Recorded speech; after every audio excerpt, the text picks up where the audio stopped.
भाई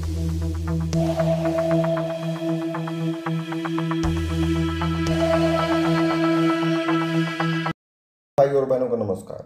स्वागत है आपका हमारे चैनल द PYQ में। आशा है कि आप अच्छे से नोट्स बना रहे होंगे, उसका रिवीजन कर रहे होंगे। फॉरेस्ट्री में हमने लगभग 3 टॉपिक कवर कर लिए हैं। आज हमारा चौथा चैप्टर है जिसका नाम है पर्यावरण एंड पारिस्थितिकी, एनवायरनमेंट एंड इकोलॉजी। इसमें हम देखेंगे कि एक जीव का दूसरे जीव से और उस जीव का उसके चारों तरफ के वातावरण से क्या संबंध होता है, उसके बारे में हम अध्ययन करेंगे। तो सबसे पहले तो ये जो इन्वायरमेंट वर्ड है हम देखेंगे ये कहाँ से आया है।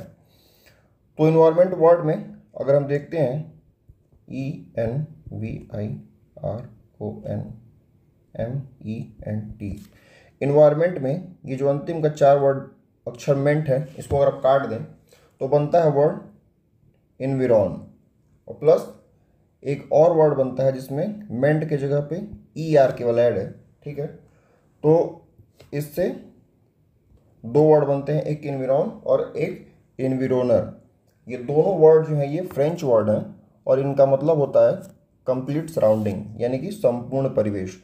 हमको ध्यान ये देना है कि हाँ, इस चैप्टर में हम जो भी चीज़ पढ़ेंगे उस चीज़ के केंद्र में हमेशा, उस टॉपिक के केंद्र में हमेशा जो है वो एक जीव रहेगा और हमेशा हम उसके चारों ओर के वातावरण के विषय में ही पढ़ेंगे और इस जीव को हमेशा केंद्र माना जाएगा।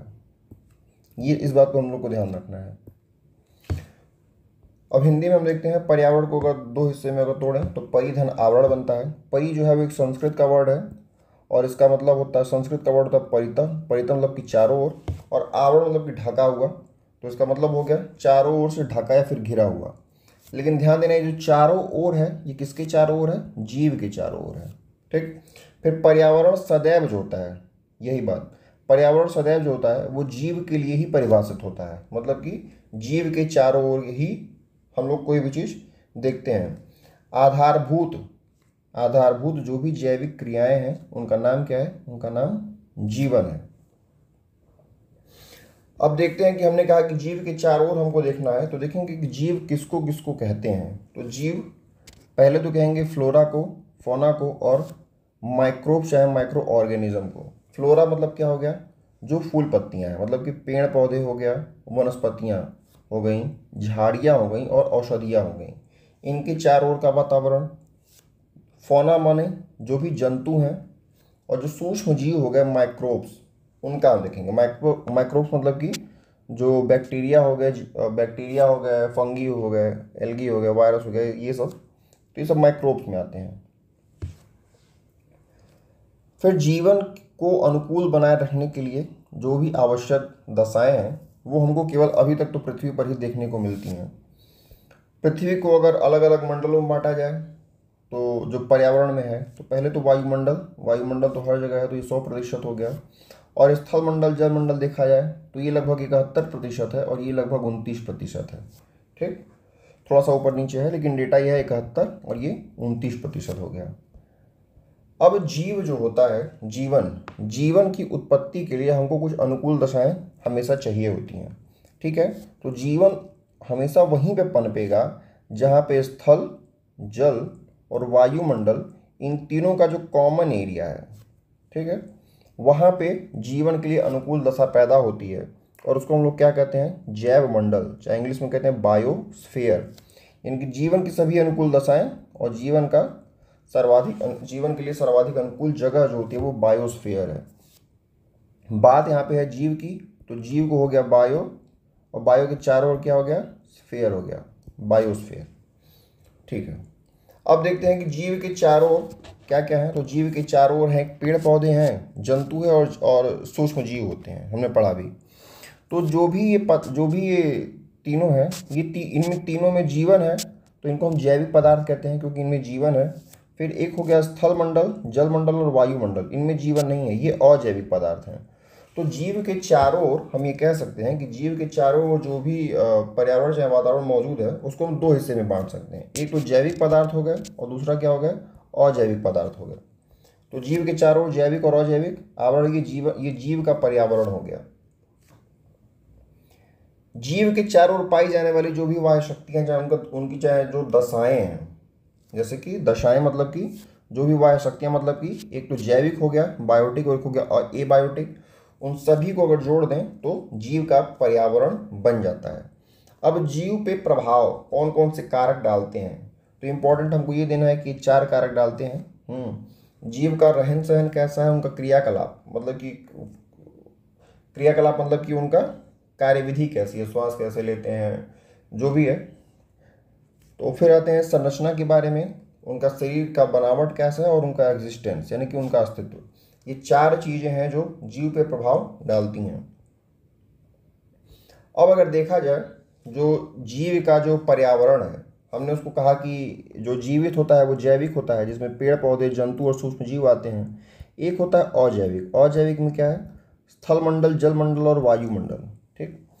तो जो जैविक पदार्थ हैं जिनमें जीवन है, उनके स्टडी को हम बायोलॉजी कह सकते हैं, और जो अजैविक पदार्थ हैं उनकी स्टडी को हम ज्योग्राफी कह सकते हैं। यानी कि जो जीव होता है, जीव, वो बायोलॉजी और स्टडी के बीच में जो संबंध बनता है उसी में वो फूलता और फलता है।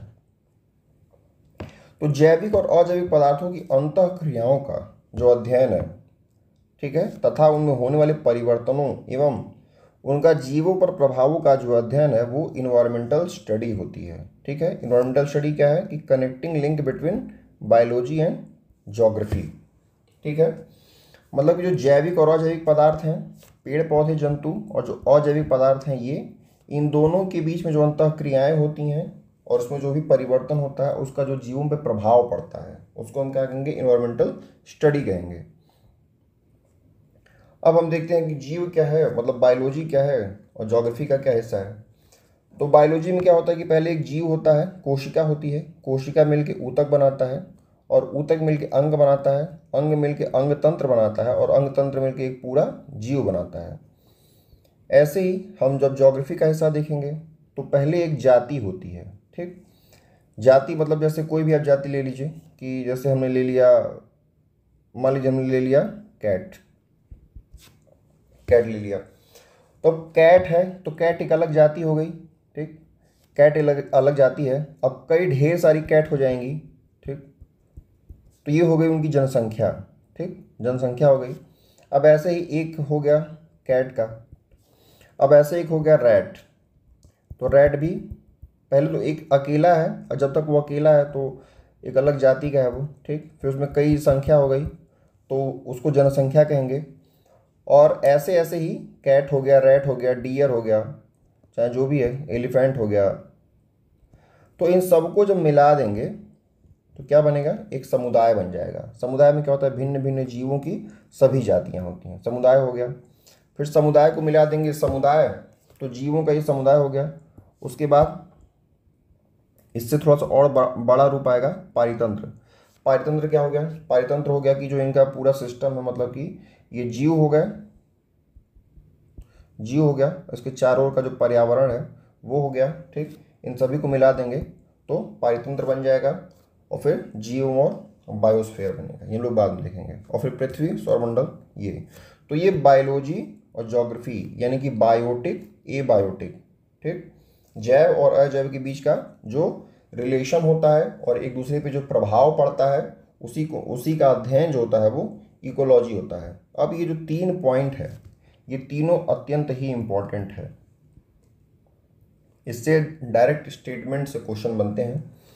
जो एक प्रकार के जीवों का समूह है, एक प्रकार, यहाँ पे वर्ड क्या है, एक प्रकार, एक प्रकार का जो समूह है उसको जाति कहते हैं।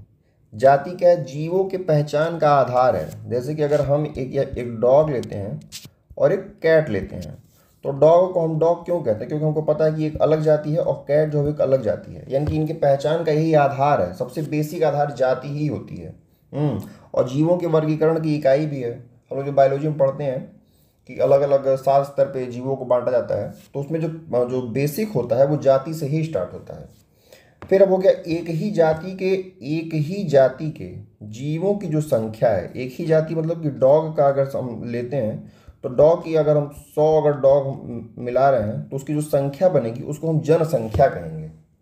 और इसी तरह कई जाति मतलब dog, cat, rat, deer, elephant, जो भी है। तो कई जाति की जो सबकी जो जनसंख्या है, सबकी अलग अलग जनसंख्या है इसमें, जो सभी की जनसंख्या को मिला देंगे तो ये पूरा एक समुदाय बनेगा। क्या बनेगा? समुदाय बनेगा, एक समुदाय बन जाएगा। तो ये थोड़ा सा बेसिक अंतर है और ये सीधे स्टेटमेंट वाइज ही पूछे जा सकते हैं। इसमें फंसा सकता है, जैसे स्टेटमेंट में थोड़ा सा इधर उधर कर देगा कि जैसे यहाँ पे कई है तो कई की जगह काट करके इसको एक दे दिया, एक जाति के जीवों की जनसंख्या, ठीक, तो यहाँ पे गलत हो जाएगा। यहाँ पे हमेशा ध्यान देना है, यहाँ पे कई जाति है तो डेफिनेशन को थोड़ा ध्यान देना है। फिर आते हैं इसमें क्या है अगला टॉपिक, इकोलॉजी। इकोलॉजी क्या है कि इकोलॉजी जो वर्ड है वो दो चीज़ों से मिल करके बना है, एक है ओइकोस और एक है लोगोस। तो ओइकोस का मतलब होता है हाउस, चाहे घर, चाहे जो लिविंग स्पेस, कोई भी जीव जो है किस हैबिटेट में, किस वासस्थान पे रहता है, ठीक। फिर लोगोस है, लोगोस का मतलब साइंटिफिक स्टडी, यानी कि जो उनका आवास है, जो उनका आवास है उसकी साइंटिफिक स्टडी करना, जो जीव है उसके आवास की साइंटिफिक स्टडी करना। जो इकोलॉजी है, इकोलॉजी को सबसे पहले जो अर्नेस्ट हैकल थे, इन्होंने ओइकोलॉजी के रूप में इन्होंने इसको परिभाषित किया था, ठीक है, और ये किया था 1969 में। तो अर्नेस्ट हैकल को पारिस्थितिकी यानी कि इकोलॉजी का जनक माना जाता है। इकोलॉजी में हम पढ़ते क्या क्या है, इकोलॉजी में ये 3 पॉइंट जो है तीनों बहुत इंपॉर्टेंट है, ध्यान दीजिएगा। जो जीव है, जीव के वास स्थान का अध्ययन, किस वास स्थान में वो रहता है, क्या उसका हैबिटेट है, जीवों पर पड़ने वाले पर्यावरण के प्रभावों का अध्ययन, तो जीव किस वास स्थान में रहता है और उस पर पर्यावरण का क्या प्रभाव पड़ रहा है जीव के ऊपर, और जीव और उसके पर्यावरण के संबंधों का अध्ययन, ये तीनों जो मिला के हम इकोलॉजी में स्टडी करते हैं। इकोलॉजी में हम इन तीनों की स्टडी करते हैं।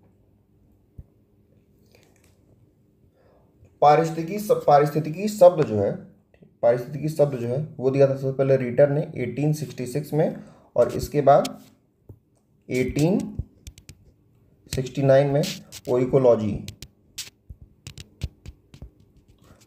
वर्ड जो है वो अर्नेस्ट हैकल ने दिया था, ठीक है। अब आते हैं अगले टॉपिक पे, हम क्या क्या कंपोनेंट हैं पर्यावरण के। जब भी इकोलॉजी चाहे पारिस्थितिकी का चाहे जीव के चारों ओर का घटक अगर पूछा जाता है तो वहाँ पे हमेशा दो ही घटक होते हैं, एक जैविक और एक अजैविक। लेकिन जब संपूर्ण जो पर्यावरण है, एक जीव के चारों ओर जो संपूर्ण आप देखते हैं उसको अगर हिस्से में बांटा है तो उसको हम 3 हिस्से में बांट सकते हैं। एक हिस्सा होता है जो जैविक है, जो जीवित है, जीवित हिस्सा। एक है अजैविक है जिसमें जीवन नहीं है, जिसमें कार्बनिक पदार्थ आते हैं और कार्बनिक पदार्थ सारे आते हैं। और एक है ऊर्जा घटक, जहाँ से इनको ऊर्जा प्राप्त होती है, जिसमें सौर ऊर्जा है और भूतापीय ऊर्जा मतलब कि जियोथर्मल एनर्जी होती है उसको। ध्यान ये देना है कि इस चैप्टर में ट्रिक्स अगर समझें तो किसी भी चीज़ का क्लासिफिकेशन है तो हमेशा वो जैविक घटक और अजैविक घटक में ही विभाजित होगा। केवल यहाँ पे जो पर्यावरण है, पर्यावरण को ही जब हम विभाजित करेंगे तो वो केवल 3 हिस्से में उसका विभाजन किया जाएगा। तो जैविक घटक में अब आते हैं पर्यावरण में। जैविक घटक कौन कौन से हैं? तो पर्यावरण में एक होते हैं उत्पादक, प्रोड्यूसर, वो हो गए पौधे। एक हो गए उपभोक्ता, यहाँ पे जो प्रोड्यूस हो रहा है उसको खाने वाले। उपभोक्ता हो गए जंतु। और ये जो उत्पादक हैं और जो उपभोक्ता हैं, जब इनकी मृत्यु हो जाएगी तो ये सड़ गल जाएंगे, तो इनका अपघटन होगा और वो सूक्ष्म जीवों के द्वारा किया जाएगा, उनको डिकम्पोजर्स कहते हैं। तो इसमें हो गया प्रोटोजोआ जीवाणु, विषाणु, एल्गी यानी कि शैवाल, और फंगी यानी कि कवक। तो ये सारे के सारे जैविक घटक हो गए। फिर अजैविक घटक में आते हैं एबायोटिक कंपोनेंट, इसमें स्थल मंडल, जल मंडल, वायुमंडल।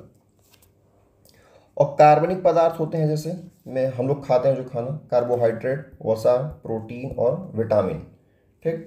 और जो अकार्बनिक पदार्थ हैं जैसे कि फॉस्फोरस हो गया, कार्बन, सोडियम, मैग्नीशियम, कैल्शियम, ये सारा का सारा। और एक आते हैं ऊर्जा घटक में सौर ऊर्जा है और भूतापीय ऊर्जा। इस सौर ऊर्जा को फिर हम रासायनिक क्रिया द्वारा बदल लेते हैं, जो उत्पादक होते हैं अपने भोजन के रूप में। तो जीव है, जीव का जीवन है, वो जैविक क्रिया करता है और जैविक क्रिया को करने के लिए उसको ऊर्जा चाहिए और उसको ऊर्जा मिलती है भोजन से। तो ये जो लाइन है ये अत्यंत ही इम्पोर्टेंट है। पृथ्वी पर ऊर्जा का जो स्रोत होता है, पृथ्वी पे जो भी, जैसे पृथ्वी पे सबसे ज़्यादा अगर संख्या के हिसाब से देखा जाए तो पौधे ही हैं, तो उनके लिए जो ऊर्जा का स्रोत है वो तो सूर्य है। लेकिन जो जीव हैं यानी कि जो प्राथमिक उपभोक्ता हो गए, चाहे द्वितीयक उपभोक्ता हो गए, चाहे तृतीयक, जो भी हैं, तो उनके लिए जो ऊर्जा का स्रोत है वो भोजन ही है, क्योंकि वो सूर्य से डायरेक्ट ऊर्जा लेके उसको कन्वर्ट नहीं कर सकते हैं। तो कभी भी अगर पूछेगा तो हमको ये अंतर ध्यान देना है कि जीव के जो ऊर्जा का स्रोत है वो भोजन है और पृथ्वी पे ऊर्जा का स्रोत क्या है, वो सूर्य है। अब देखते हैं ये क्रिया होती है जो प्रकाश संश्लेषण की, जो प्रोड्यूसर होते हैं उसमें ध्यान ये देना है कि उसमें किस किस चीज़ का उपयोग किया जाता है। तो वहाँ पे ध्यान देना है कि हमको 4 चीज़ें चाहिए। ठीक, 4 चीज़ों में एक हो गया कार्बन डाइऑक्साइड। इसी कार्बन डाइऑक्साइड से पौधे जो है उसको कन्वर्ट करके कार्बोहाइड्रेट में कन्वर्ट करते हैं, कार्ब्स में कन्वर्ट करते हैं। ये जो जल है, यही जल टूट के हमको मतलब ऑक्सीजन देता है, हमको जो ऑक्सीजन प्राप्त होती है। क्लोरोफिल यूज होती है, ठीक, रासायनिक क्रिया करने के लिए। मतलब क्लोरोफिल जो है जो सूर्य की रोशनी को एब्जॉर्ब करता है और उससे मतलब ये प्रोसेस जो प्रकाश संश्लेषण की क्रिया उसको कंप्लीट करवाता है।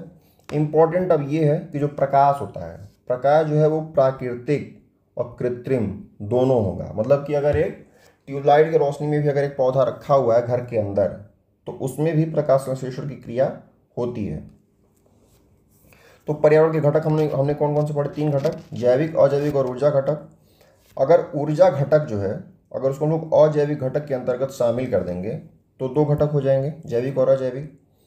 फिर जो पृथ्वी है, चाहे जैव मंडल है, चाहे जीवोम है, चाहे पारितंत्र है, जो भी है, इन सब का ऊर्जा का जो स्रोत है वो सूर्य ही है, क्योंकि पृथ्वी पे जो भी चीज़ होगी और वो प्रोड्यूसर है, ठीक, तो उसकी ऊर्जा का स्रोत हमेशा सूर्य ही होगा। अब जो पारितंत्र है, जो पूरा जो सिस्टम है, इसको हम लोग 2 हिस्से में बांट सकते हैं। जो इकोसिस्टम है, एक तो हो गया टेरेस्ट्रियल, मतलब कि आपको भूमि दिखती है, और एक हो गया जलीय। ठीक, एक हो गया जल और एक हो गया, ये हो गया स्थल का हिस्सा और ये हो गया जल का हिस्सा। तो यहाँ पे भी मछलियाँ हैं, पूरा इनका एक अलग इकोसिस्टम है। और यहाँ पे ऊपर पेड़ पौधे पक्षी मानव हैं, तो इनका स्थलीय है, तो ये अलग है। तो इसको हम 2 हिस्से में बांट सकते हैं। जीव के लिए जो प्राथमिक स्रोत है वो भोजन ही है। ठीक, सूर्य से पृथ्वी तक जो ऊर्जा आती है वो इलेक्ट्रोमैग्नेटिक वेव के रूप में आती है। ठीक है, सौर विकिरण के रूप में आती है, हमको सौर ऊर्जा प्राप्त होती है। और ये जो इलेक्ट्रोमैग्नेटिक वेव है, ये ठोस, द्रव, गैस और निर्वात, ये सभी माध्यमों में चल सकता है। पृथ्वी पे जल सर्वाधिक है, तो ये नीले रंग का परावर्तन करती है, तो ये इसलिए इसको नीला ग्रह कहते हैं। तो ये कुछ पॉइंट हो गए। अब आते हैं जो इकोलॉजी है, जो पारिस्थितिकी है। पारिस्थितिकी मतलब कि जो जीव है और जो उनका पर्यावरण है, उनके बीच में जो रिलेशन है उसका हम लोग जो अध्ययन करते हैं वो हो गया इकोलॉजी। तो इकोलॉजी को हम लोग 2 तरीके से बांट सकते हैं, एक हो गई स्वयं की पारिस्थितिकी, एक हो गई समुदाय की पारिस्थितिकी। मतलब कि ऑटो इकोलॉजी और सिन इकोलॉजी। स्वयं की पारिस्थितिकी में क्या होता है कि स्वयं की पारिस्थितिकी में हम लोग केवल एक जीव को कंसिडर करेंगे, और समुदाय में जो कई जीव हैं उनकी समस्त संख्या को मिला के जनसंख्या, और कई जनसंख्या को मिला करके एक समुदाय बनेगा, तो उसको समुदाय को कंसिडर करेंगे। स्वयं में क्या है कि पारितंत्र में व्यक्तिगत जीव, यानी कि हम लोग केवल एक जीव पर और उस पर पड़ने वाले पर्यावरण के प्रभाव का अध्ययन, जैसे संबंध का अध्ययन करते हैं। यहाँ पे देखिए विशेष पॉइंट है ये, किसी जाति के किसी जीव मतलब कि एक जीव का, और समुदाय में क्या है, सभी जातियों के सभी जीव का। यहाँ पे एक जाति के एक जीव का है, यहाँ सभी जातियों के सभी जीव का अध्ययन जो है वो उनके पर्यावरण के साथ जो होता है वो समुदाय पारिस्थितिकी हो गया। अब पारिस्थितिकी के फैक्टर कौन कौन से होते हैं? तो जीव के चारों जो भी उपस्थित कारक हैं, ठीक है, उनमें रहन सहन, क्रियाकलाप, संरचना, अस्तित्व को प्रभावित करते हैं, हम लोगों ने पहले पढ़ा ये। फिर जैविक और अजैविक अगर पदार्थ हैं, समझिए जरा, अगर पदार्थ जैसे कोई जीव है, उसके चारों ओर अगर जैविक पदार्थ हैं और अजैविक पदार्थ हैं, ठीक, तो जो कारक होंगे वो भी तो जैविक और अजैविक ही होंगे। मैंने पहले ही बताया कि शॉर्ट ट्रिक से समझिए कि जो भी विभाजन होना है वो हमेशा जैविक और अजैविक में ही होगा। केवल पर्यावरण को अगर हम बांटते हैं, पर्यावरण के घटक को, तो उसके 3 हिस्से होते हैं, जिसमें जैविक और अजैविक और ऊर्जा हो गया। तो जो इसमें जैविक कारक हैं वो है उत्पादक, उपभोक्ता, अपघटक, और क्या है इनका जैविक संबंध। जैविक संबंध जो टॉपिक है ये बहुत ही इंपॉर्टेंट टॉपिक है, इससे क्वेश्चन बहुत बनता है। और हो गए अजैविक चाहे भौतिक कारक में जलवायवीय, मृदीय और स्थलाकृति कारक। जलवायु जो है वो भी प्रभावित करती है जीवों को। जलवायु प्रभावित कैसे करती है, कौन कौन से फैक्टर हैं देखते हैं। तो प्रकाश जो है जीवों को प्रभावित करता है, तापमान, जल एवं वर्षा, वायुमंडल की नमी यानी कि आर्द्रता और वायु, ये सभी जो है ये जीव और उसके पर्यावरण के संबंध को दर्शाते हैं।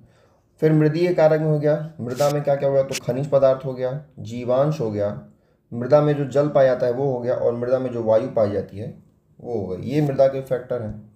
फिर स्थलाकृति कारक क्या क्या हो गया, ऊंचाई हो गया, ढलान। ढलान में क्या है कि स्लोप की मात्रा कितनी है, किस एंगल पे स्लोप है और किस दिशा में है, इस दिशा में है कि इस दिशा में है, ये देखना है। और फिर खुलाव, एक्सपोजर क्या है, एक्सपोजर मतलब कि अगर कोई चीज़ है खुली हुई है, तो ये घाटी है मान लीजिए, तो घाटी में ये कितनी खुली हो, ओपन है, चाहे हो सकता है कोई गुफा हो, गुफा तो बंद है तो उसका खुलाव कम होता है, ठीक। ये सब जैविक संबंध जो है एक बड़ा टॉपिक है और ये बहुत ही समझने वाला टॉपिक है। इससे क्वेश्चन बहुत बनते हैं, तो इसको हम लोग बहुत ध्यान से पढ़ेंगे। थोड़ा समय लगेगा लेकिन इसको अच्छे से समझेंगे। तो इसमें कई तरह का संबंध है।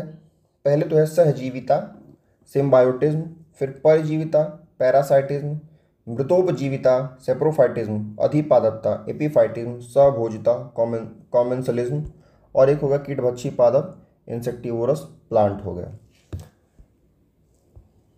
ठीक है। अब जीव जो है, जीव की प्रमुख आवश्यकता क्या है। जैसे मानव है तो मानव की प्रमुख आवश्यकता है रोटी, कपड़ा, मकान, लेकिन जीव को कपड़ा तो चाहिए नहीं, ठीक। तो उनका एक हो गया रोटी, रोटी यानी कि उनका पोषण यानी कि भोजन, और मकान यानी कि उनका आवास चाहे आश्रय यानी कि उनका हैबिटेट। तो पहला है सहजीविता। सहजीविता नाम से ही क्लियर हो रहा है कि दोनों साथ साथ जिएंगे, यानी कि सहजीविता। इसमें एक है जीव एक, एक है जीव दो। सहजीवी है यानी कि उसमें जो जीव एक है उसके द्वारा दूसरे को लाभ होगा और जीव दो के द्वारा पहले को भी लाभ होगा, यानी कि ये लोग एक दूसरे को परस्पर लाभ पहुंचाएंगे, तभी जीवित रहेंगे। जैसे कि उदाहरण इसका हम देखते हैं, लाइकेन। लाइकेन बहुत अच्छा उदाहरण है, जिसमें एक शैवाल होता है और एक कवक होता है। फिर दूसरा होता है माइकोराइजा, तीसरा होता है राइजोबियम एवं लेग्यूमिनस पौधे। लेग्यूमिनस मतलब कि क्या हो गया, जो दलहनी पौधे होते हैं, दलहनी दालें जो हो गई, ठीक है, तो दलहनी पौधे हो गए। अब आइए उदाहरण से समझते हैं। देखिए ये कवक है और ऊपर क्या है, ऊपर है शैवाल। शैवाल ऊपर है, अब ये यहाँ पे ये किसी आधार से चिपका हुआ है, ये ठीक, तो किसी आधार से चिपका हुआ है, यानी कि जो कवक है वो शैवाल को यहाँ पे आश्रय दे रहा है, यहाँ पे आश्रय दे रहा है। और ये जो कवक है, और जो कवक है ये यहाँ से इनको पोषक तत्व देगा, पोषक तत्व देगा शैवाल को। शैवाल क्या करेगा, शैवाल ऊपर से सूर्य का प्रकाश लेकर के भोजन बनाएगा और भोजन बना करके कवक को देगा। तो ऐसे इनका संबंध चलता रहता है, दोनों एक दूसरे को फायदा पहुंचाते हैं। तो यहाँ पे देखिए शैवाल जो है वो भोजन बनाता है, भोजन बनाता है। जो भोजन बनाता है वो ऑटोट्रॉप होते हैं, मतलब कि स्वपोषी हैं। हरे रंग का है ये, तो ये स्वपोषी है। कवक जो है वो भोजन नहीं बनाता है, तो वो हेट्रोट्रॉप हो गया, यानी कि परपोषी हो गया। और जो लाइकेन है वो शैवाल और कवक से मिल करके बनता है, तो उसको शैक कहते हैं, यानी कि इसका पहला वर्ड और इसका पहला वर्ड शैक इसको कहते हैं। अब आते हैं जो लाइकेन है, लाइकेन को लोग द्वैध वनस्पति भी कहते हैं, क्योंकि ये दो वनस्पतियों से मिलकर के बना है। जो लाइकेन है ये थैलोफाइटा समूह का है। जहाँ पे जो लाइकेन है एक्चुअली उसका प्रयोग हम अगर किसी क्षेत्र में जाते हैं और हमको अगर वहाँ पे लाइकेन का पौधा दिख गया, तो इसका मतलब है कि वहाँ पे जो वातावरण है वो बहुत स्वच्छ है। ठीक, वहाँ पे अम्लता नहीं है वहाँ के वायुमंडल में। और लाइकेन से ही हम अम्ल क्षार प्राकृतिक सूचक जो है वो लिटमस पेपर प्राप्त करते हैं। लिटमस पेपर जो है वो लाइकेन से बनता है। लाइकेन जो है वो वायु प्रदूषण का संकेतक है। ठीक, और अम्लीय वर्षा में नष्ट हो जाता है। जैसे अगर कोई जगह है वहाँ के वायुमंडल में, अगर एसिड है, ठीक है, जैसे हमने कहा कि SO2 है और NO2 है। ठीक, तो जब वर्षा होगी तो ये मिल जाएंगे और ये जमीन पे गिर जाएंगे। ठीक, जमीन पे गिरेंगे तो ये जो लाइकेन है ये नष्ट हो जाते हैं। ठीक, तो जब नष्ट हो जाएंगे इसका मतलब ये सूचक है कि जो वायु है उसमें प्रदूषण है। तो ये वायु प्रदूषण के ये सूचक होते हैं। ये स्वपोषी हैं, प्रकाश संश्लेषण करते हैं। कवक देखते हैं, कवक का क्या है हिस्सा। तो कवक जो है वो क्लोरोफिल इसमें नहीं होता है। तो क्लोरोफिल नहीं है तो प्रकाश संश्लेषण वो नहीं करेगा, और प्रकाश संश्लेषण नहीं करेगा यानी कि वो आश्रित है दूसरे पे, तो वो परपोषी हो गया। ये आधार पे रह के जल और खनिज लवण का अवशोषण करता है और शैवाल को देता है, शैवाल उससे भोजन बनाता है। तो ये इनका सहजीविता का संबंध हो गया। दूसरा उदाहरण है माइकोराइजा। माइकोराइजा होता क्या है कि जो पौधों की जो जड़ें होती हैं, ठीक, कोई भी पौधा है,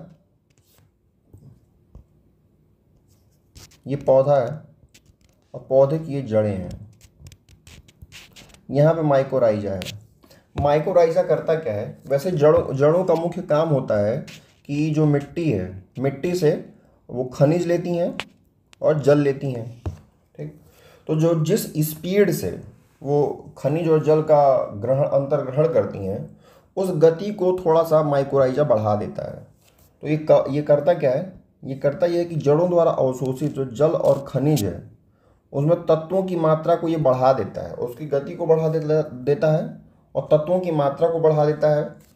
और जड़ें जो हैं, जड़ें क्या करती हैं, जड़ें जो है वो कवक को आश्रय देती हैं और भोजन प्रदान करती हैं। तो यही हो गया, दोनों सहजीवी हैं क्योंकि वो एक दूसरे के काम आ रहे हैं। तो कवक को आश्रय मिल रहा है जड़ों पर, और पौधों की जो जड़ें हैं उनको जल और खनिज तत्व ज़्यादा मात्रा में मिल रहा है। तो ये सहजीविता हो गया। फिर अगला देखते हैं लेग्यूमिनस, चाहे दलहनी पौधे या फिर फलीदार पौधे। इसमें क्या होता है कि जो पौधे की जो जड़ है, जड़ की जो गांठ है, इन गांठों पे, ठीक, इन गांठों पे राइजोबियम जीवाणु रहते हैं। हाँ, एक चीज़ और ध्यान दीजिएगा कि अभी तक हमने जो भी पढ़ा, तो यहाँ पे कवक था, माइकोराइजा में कवक से संबंध था। और जो लाइकेन है, लाइकेन में भी शैवाल और कवक है। जबकि जो लेग्यूमिनेसी पौधे हैं, मतलब जो दलहनी पौधे हैं, वहाँ पे ये जीवाणु है। तो ये थोड़ा ध्यान दीजिएगा, भूलिएगा मत, ये जीवाणु है। तो जड़ जो है, जड़ करती क्या है, जड़ करती है खनिज तत्व का अवशोषण करती है। ठीक, एक वर्ड होता है फसल चक्र। गांव में जब हम लगातार एक ही तरह की, जैसे एक साल में अगर हम रबी खरीफ जायद होता है, तो अगर हम लगातार अगर एक ही तरह की अगर फसल लगाने लगते हैं तो उससे होता क्या है कि मिट्टी की उर्वरा शक्ति कम हो जाती है, उसमें नाइट्रोजन की कमी हो जाती है। तो नाइट्रोजन को मिट्टी में मिलाने के लिए, ठीक, हम हमेशा दलहनी फसल लगाते हैं, जिससे वहाँ पे नाइट्रोजन स्थिरीकरण का कार्य होता है और मिट्टी में फिर से नाइट्रोजन वापस आ जाता है। तो जड़ क्या करती है, जड़ खनिज तत्व का अवशोषण करती है। पेड़ पौधों के लिए सबसे उपयुक्त पोषक तत्व जो वो नाइट्रोजन है। ठीक, नाइट्रोजन जैसे जो उर्वरक भी आते हैं, ठीक, उसमें भी देखते होंगे उसमें नाइट्रोजन की मात्रा ज़्यादा होती है। ठीक, नाइट्रोजनी फॉस्फेटी होते हैं। तो नाइट्रोजन का ये ग्रहण करते हैं, और नाइट्रोजन का ये ग्रहण होता कैसे है, देखिए ये वायुमंडल है, वायुमंडल से जो माइकोराइजा है यहाँ मिट्टी में होता है, जड़ों में। तो मिट्टी की सतह पे जो भी वायु होती है उसको ग्रहण करता है। ठीक है, जो मृदा के कण होते हैं, मृदा के कण की चारों ओर वायु आके फंस जाती है उसमें, तो उसको मृदा वायु कहते हैं। अब जो मृदा वायु है ये नाइट्रोजन है, तो इस नाइट्रोजन को जो राइजोबियम है वो कन्वर्ट कर देता है नाइट्रेट में। ये भी क्वेश्चन पूछा जाता है कि जो जो नाइट्रोजन है उसको पौधे किस रूप में ग्रहण करते हैं, तो नाइट्रोजन के रूप में नहीं, उसको नाइट्रेट के रूप में ग्रहण करते हैं। ये क्वेश्चन अलग अलग बनता है। तो यहाँ पे किसको क्या फायदा हो रहा है, तो जो जड़ है, जड़ को नाइट्रोजन मिलता है नाइट्रेट के रूप में, और जो राइजोबियम है, राइजोबियम को भोजन मिल रहा है और आवास मिल रहा है। तो यहाँ पे इनकी सहजीविता हो गई। वायुमंडलीय नाइट्रोजन का स्थिरीकरण करता है राइजोबियम। फसल चक्र अपनाने से मिट्टी में नाइट्रोजन स्थिर हो जाता है। ठीक, मतलब फसल चक्र अपनाएंगे मतलब बदल बदल के जब हम फसल लगाएंगे तो उससे मिट्टी में पर्याप्त मात्रा में नाइट्रोजन उपस्थित रहता है। अब आते हैं, दूसरा टॉपिक हमारा है पैरासाइटिज्म। पैरासाइट मतलब ये होता है कि दूसरे के ऊपर आप आश्रित हैं। ठीक, पैरासाइट जैसे क्या हो गए, अब हम एग्जाम्पल तौर पर लेके देखते हैं। पैरासाइट में क्या है कि मान लीजिए उदाहरण लिए कि एक जीव है और दूसरा जीव है, दूसरे जीव से पहले जीव को फायदा हो रहा है, लेकिन पहले जीव से दूसरे जीव को कोई भी फायदा नहीं होता है। तो जो दूसरा जीव है ये हो गया आश्रयदाता, ये होस्ट कर रहा है, और जो पहला जीव है ये हो गया परजीवी, क्योंकि जिसको फायदा मिल रहा है, ठीक है, इसको फायदा मिल रहा है यानी कि इसको पोषण मिल रहा है, तो यही तो परजीवी हुआ। ये जीव दो पे आश्रित है। तो परजीवी को अगर हम बांटें तो परजीवी है किसी दूसरे पे आश्रित है, तो ये परपोषी ही होगा क्योंकि खाना तो बनाता नहीं है, दूसरे पे आश्रित है। तो परजीवी को दो हिस्से में बांट सकते हैं, एक जंतु परजीवी और एक पादप परजीवी। जंतु परजीवी में जैसे कि हम लोग सभी लोग जानते हैं कि जूं होती है, किलनी होती है, जोंक है, खटमल है और मच्छर। फिर पादप परजीवी में हो गया अमरबेल, अमरबेल को कुस्कुटा कहते हैं। फिर रेफ्लेशिया पुष्प होता है, सबसे बड़ा पुष्प होता है, और ओरोबैंकी। ये तीन पौधे हैं, ठीक, जो किसी जंतु परजीवी हैं तो ये किसी जंतु पे आश्रित होंगे। ये पादप परजीवी हैं, ठीक, तो ये किसी बड़े वृक्ष पे आश्रित होंगे। ठीक, और आते हैं आश्रयदाता। जो है आश्रयदाता भी स्वपोषी और परपोषी हो सकता है। जैसे कि हरे पौधे हैं तो हरे पौधों पर ये हो जाएगा, और परपोषी अगर जंतु है तो जंतु पे ये जंतु परजीवी हो जाएगा। ठीक, तो स्वपोषी और परपोषी आश्रयदाता और परजीवी दोनों होते हैं। अब ये एक बहुत अच्छा उदाहरण है, आइए इसको समझते हैं। अगर ये समझ लेंगे तो अभी तक जो दोनों टॉपिक है उसका अंतर क्लियर हो जाएगा। एक भैंस है और एक है बगुला। भैंस की पीठ पर अगर कोई चोट लग जाती है तो उस पर कीड़े पड़ जाते हैं। ठीक, भैंस की पीठ पे जोंक चिपक सकती है, जब भैंस नहाने आती है पानी में उस पर किलनी चिपक सकती है, जू चिपक सकती है, चाहे अगर उसको कोई चोट लग गया तो उसमें कई ढेर सारे कीड़े पड़ सकते हैं। तो अब इन कीड़ों को खाएगा कौन, इसको निकालेगा कौन? तो भैंस की पीठ पे जब बगुला बैठता है, आप लोगों ने फोटो हमेशा देखा होगा कहीं कि भैंस की पीठ पे बगुला हमेशा बैठा रहता है, तो वो करता क्या है, वो बगुला जो है वो इन्हीं को खाता है।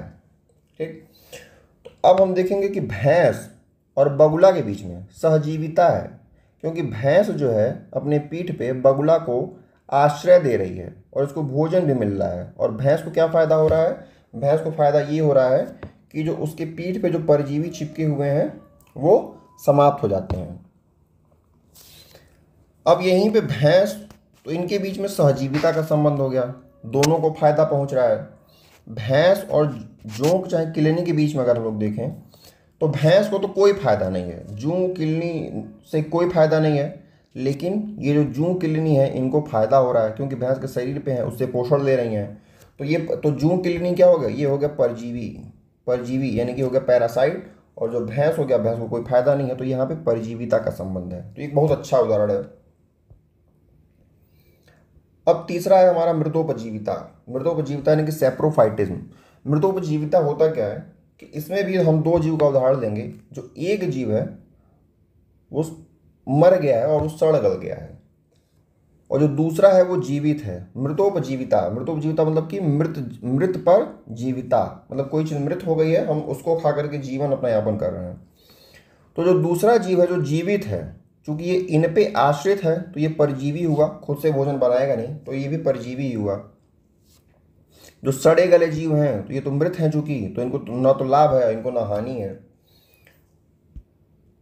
इंपॉर्टेंट बात अब यहाँ पे ये है, देखिए ये पॉइंट, जो मृतोपजीवी होते हैं, ठीक, वो अपघटक हैं।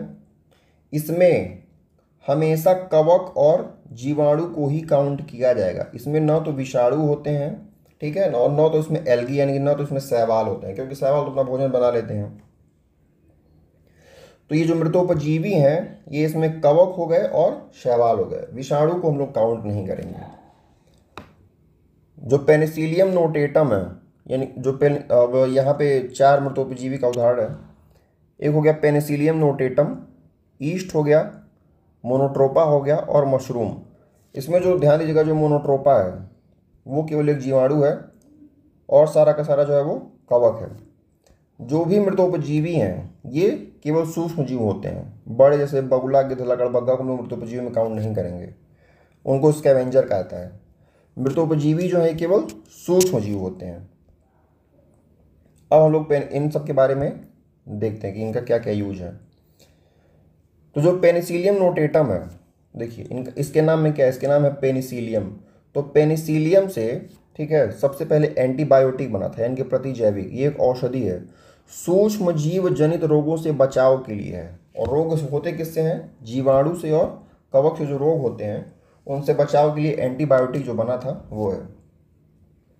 पहला प्रतिजैविक, जो पहला एंटीबायोटिक बनाया गया था उसका नाम है पेनिसिलिन, ठीक है, और ये कवक से प्राप्त हुआ था और इसको बनाया था अलेक्जेंडर फ्लेमिंग ने।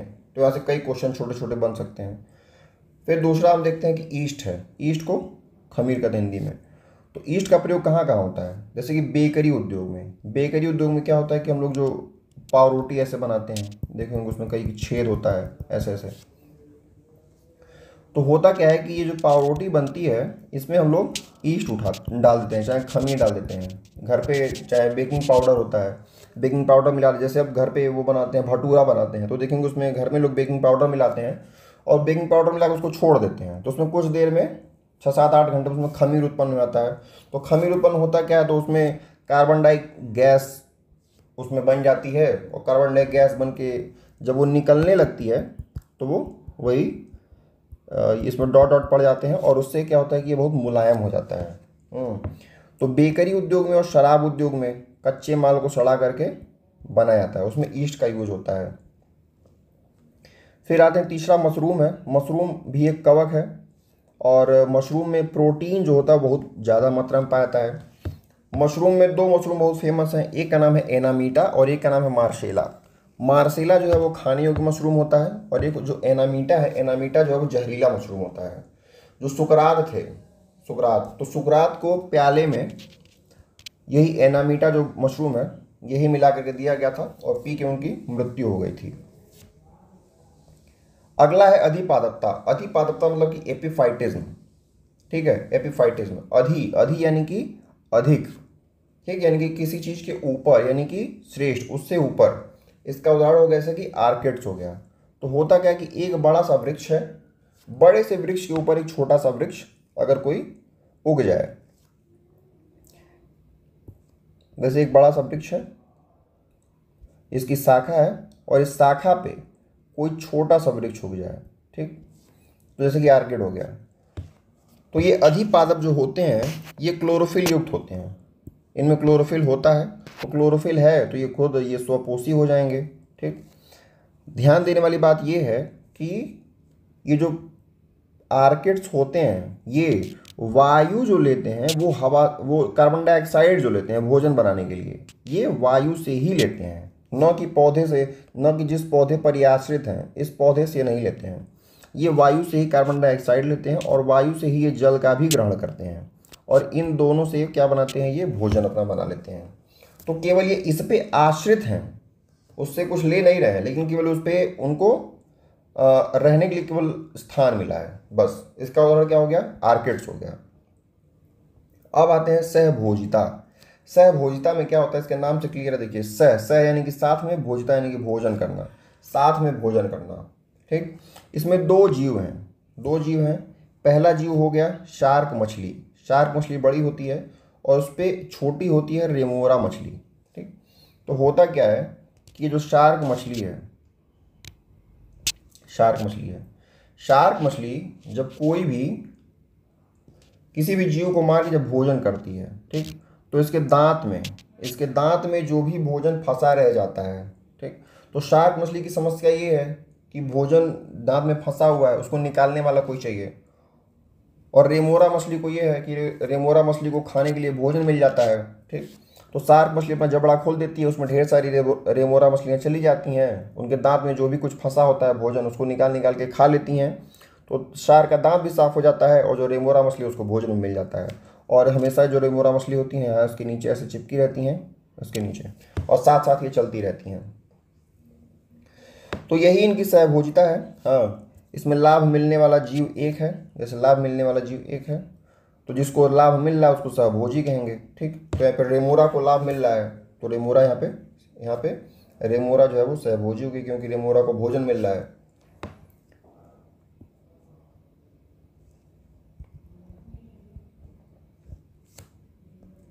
कीटभक्षी पादप। कीटभक्षी पादप क्या होता है कि कुछ जगहें ऐसी होती हैं जहाँ की मिट्टी में नाइट्रोजन की कमी होती है, ठीक है। मान लीजिए कोई ऐसी जगह है जहाँ की मिट्टी है और वहाँ पे इस मिट्टी में नाइट्रोजन की कमी है। इसमें क्या है, इसमें नाइट्रोजन की कमी है, और यहाँ पे ऐसे जीव भी उपस्थित नहीं है कि जो नाइट्रोजन को स्थिरीकरण कर दें और फिर से नाइट्रोजन आ जाए।